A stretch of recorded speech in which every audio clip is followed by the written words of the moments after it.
Hello and a very warm welcome to all of you. We are looking ahead to the Asia Cup and the opener between India and Pakistan. That's the first match these two teams will play. Of course, there's a match before that Sri Lanka will play, but for India, their first match in the Asia Cup is against Pakistan. So even as the team prepares for that big rivalry to begin, what we've been seeing over the last couple of days has been tremendous amount of respect and appreciation coming from players from both sides. Now, if yesterday we saw Virat Kohli talking to Babar Azam, and there you can see that wonderful picture on your screen. So you saw Virat Kohli speaking to Babar Azam. They shook their hands and then just had a small bit of conversation. Then you saw some of the other Pakistani players meet the Indian players, and that was the video that came out yesterday. Today what we saw was another heartwarming video between Shaheen Shah Afridi, who's unfortunately for Pakistan out due to a knee injury. But look at those visuals of the Indian team meeting Shaheen Shah Afridi. You can see Yuzvendra Chahal, and you can see the kind of comfort that these two players share with each other. Pakistan Cricket Board has tweeted this video in fact, and I think, it was a regular conversation. Virat Kohli will also come in there. You can see him at the back behind, clicking some pictures with the fans, and then he comes in and then he meets Afridi. And now you may not be able to hear what the conversation was, but in the conversation, Shaheen Shah Afridi says to Virat Kohli that मैं आपके लिए दुआ कर रहा हूँ कि आप form में आए. And that was the conversation. Virat Kohli inquires about his injury, and I think all the players, they were meeting each other. They were inquiring about his injury. He said that he is of course out of the Asia Cup, but he looks to come back for the T20 World Cup. There you can see Rishabh Pant now meeting him. Now,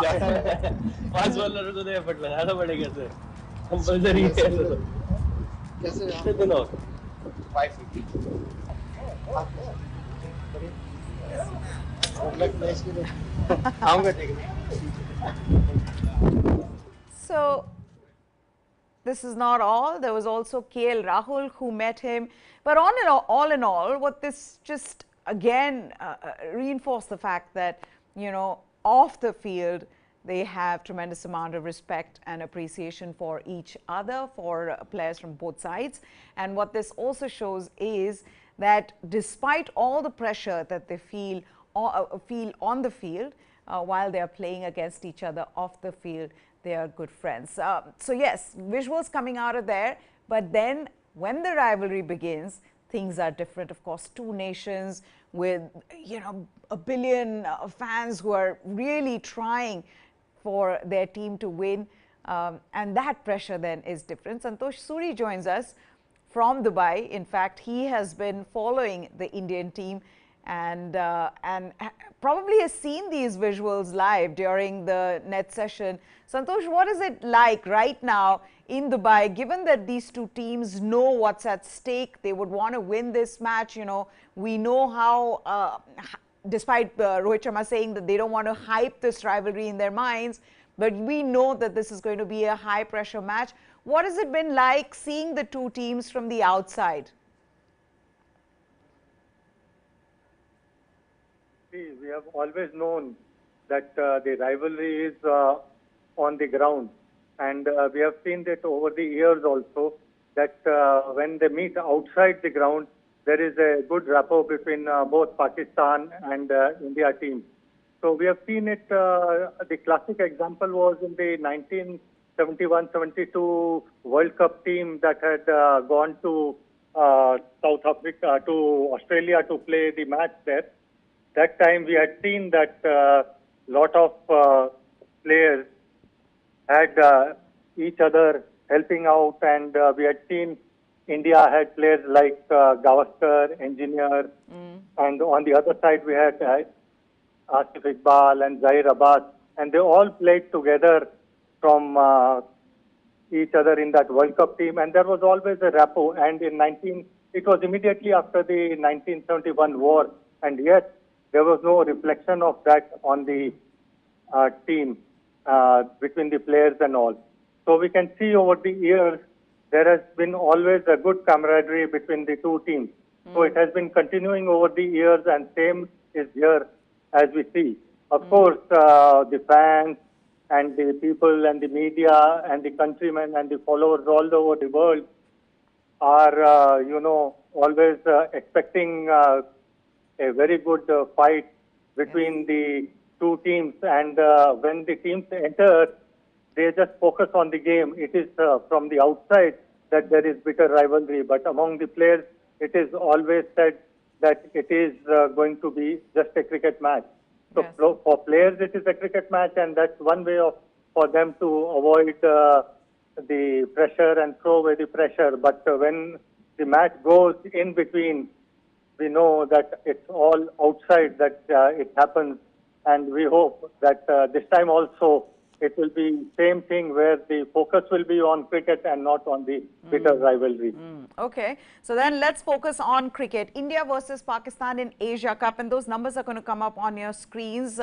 Interestingly, India have won the last 3 matches that they played against Pakistan, and India really are the more dominating side in the Asia Cup. There, you take a look at that. Matches that India have played, 14. India have won 8 and Pakistan have won 5.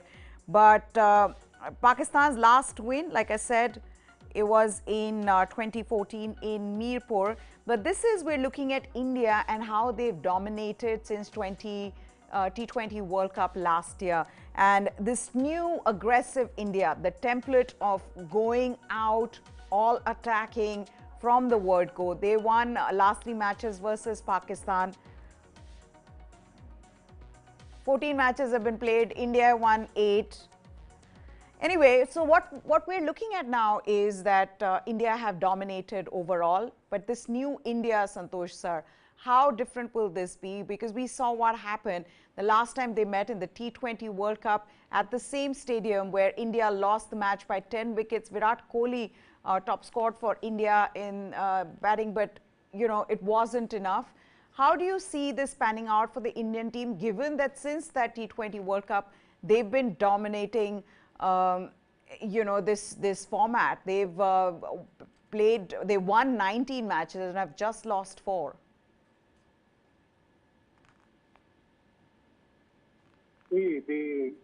What the people remember in Dubai, whom the fans we talked to among yesterday, their mind is always on the last time when the two teams clashed at Dubai ground and India lost by 10 wickets. That is very, very fresh in the minds of both India and Pakistan fans. And Indian fans think that this time India should take revenge.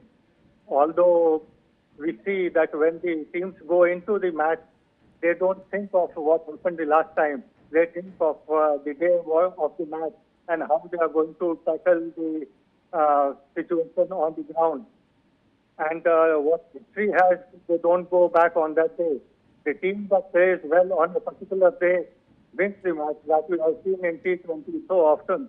So what happened a year ago in the T20 World Cup is not going to bother the Indian team. But for fans, it is what they have seen in the past, and they feel that we lost so badly, and it's time for India to take the revenge.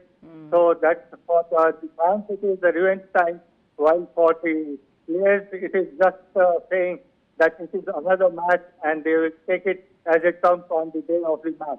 That's right. And of course, the other big news, as we were showing there, Shaheen Shah Afridi is not part of the Pakistan lineup. He is out due to injury. He really ran through India's top order. We saw what he did, with taking wickets of KL Rahul, Virat Kohli, Rohit Sharma. It's going to be a little different, but I think this time around, it'll also be, certain areas for Pakistan where they're not that good at.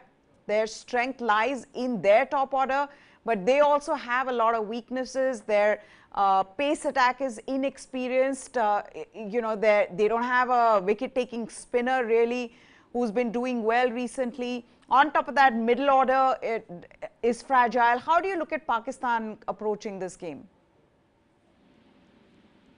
Yeah, the biggest factor, of course, is the absence of Santosh Afridi.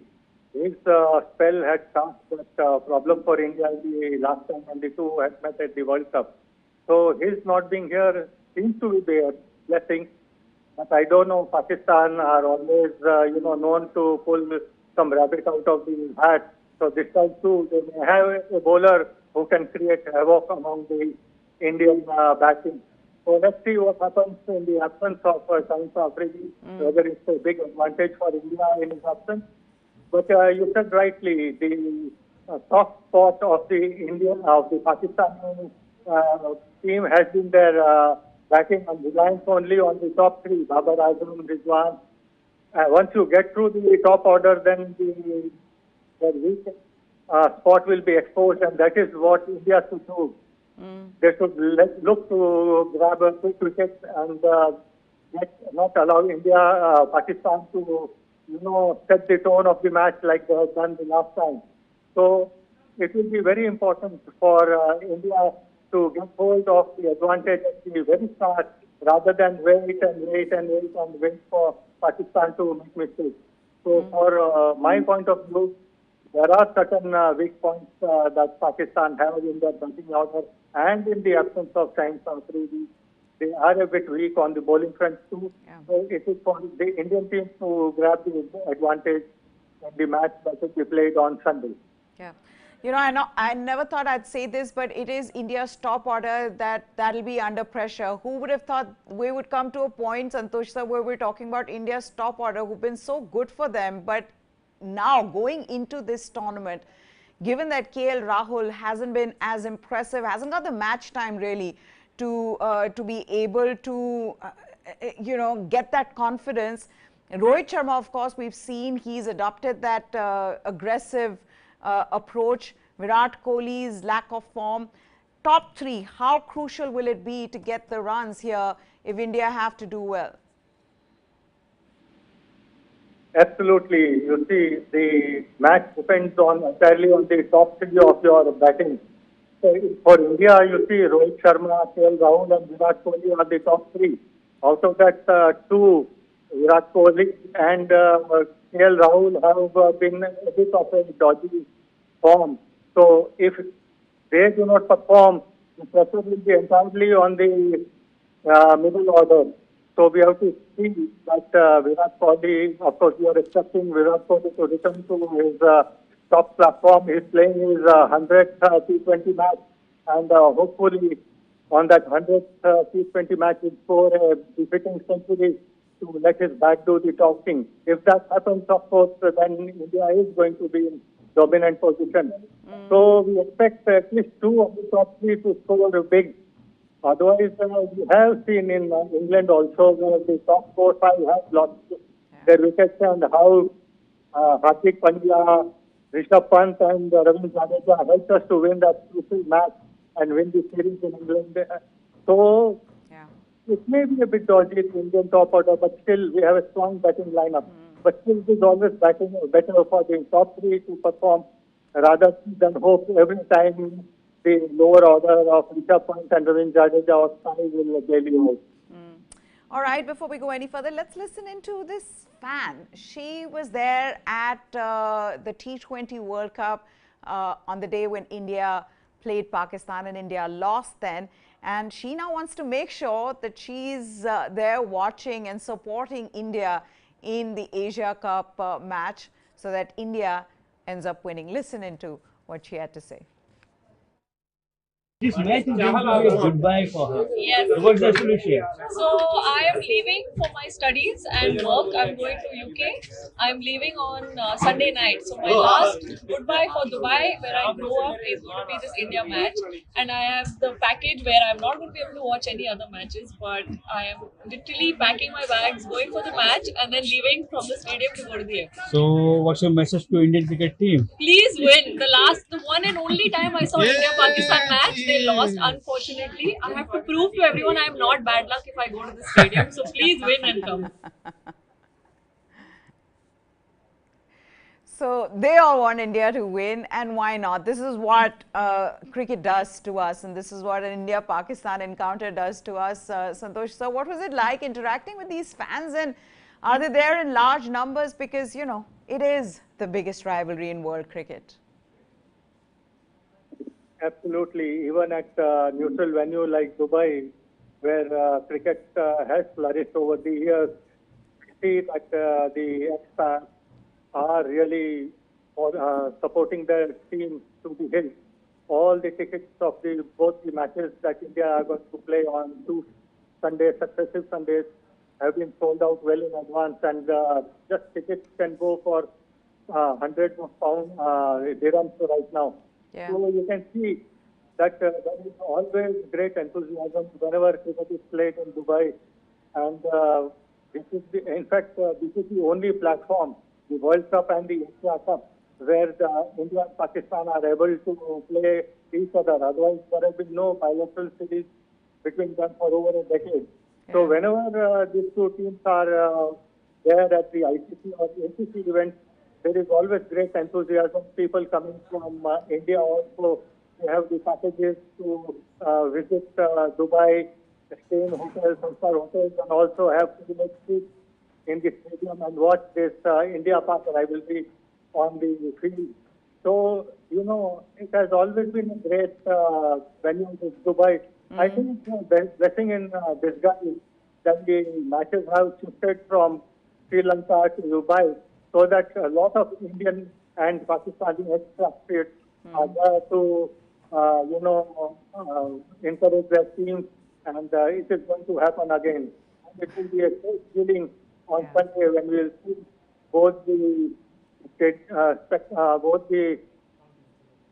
sides with the fans there being present on at the Dubai Sports Stadium, and it will be a great atmosphere for the players to give up their best. And we know, and we hope the best team wins. Yes.